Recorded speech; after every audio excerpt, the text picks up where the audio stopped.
වේගයට පත් වුණා. මිනිස්සු හඬා වැටුණා. බුදුරජාණන් වහන්සේගේ අවසාන රාත්‍රී බව දැනගෙන මිනිසුන්ට දිශාව පේන්නේ නැතුව ගියා. ආනන්ද ස්වාමීන් වහන්සේ පවා කෑ ගහලා අඬලා තියෙනවා.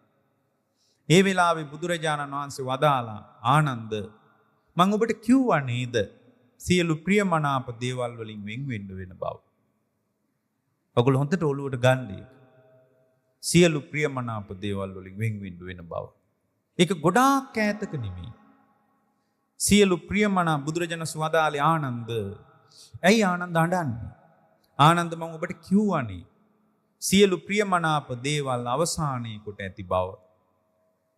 ඒ නිසා ඇයි මේ தත්ත්වය තේරුම් ගන්න නැත්තේ කියලා ආනන්ද ස්වාමීන් වහන්සේ සනසා බුදුරජාණන් වහන්සේ ශ්‍රාවකයන් දෙසට හැරුණා. උන්වහන්සේ අන්තිම වරට මිනිසුන්ට කතා කළා. ඒ මොකක්ද මේ කතාව? හන්දදානි භික්කවේ ආමන්ත්‍රයාමි වෝ.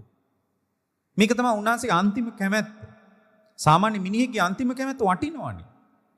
බුදු කෙනෙක්ගේ අන්තිම කැමැත්ත කොයිසා වටින්න ඕන.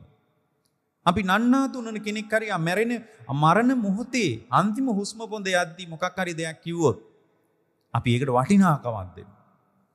මිනිහගේ අන්තිම කැමැත්තට වටිනාකමක් දෙන්න. ඔයගොල්ලෝ හිතන්නේ අපේ බුදුරජාණන් වහන්සේගේ අවසාන කැමැත්ත මොකක් වෙන්න ඇද්ද? අවසාන වචනේ මොකක්ද? හන්දදානි භික්කවේ ආමන්ත්‍රයාමි වෝ.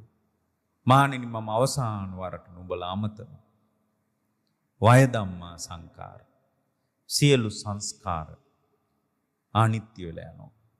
මෙතන සංස්කාර කියන්නේ හේතුන්ගෙන් හටගත්තු මොනවා හරි තියෙනවා ඔක්කොම අනිත්‍යයි. අප්පමාදේන සම්පාදේත.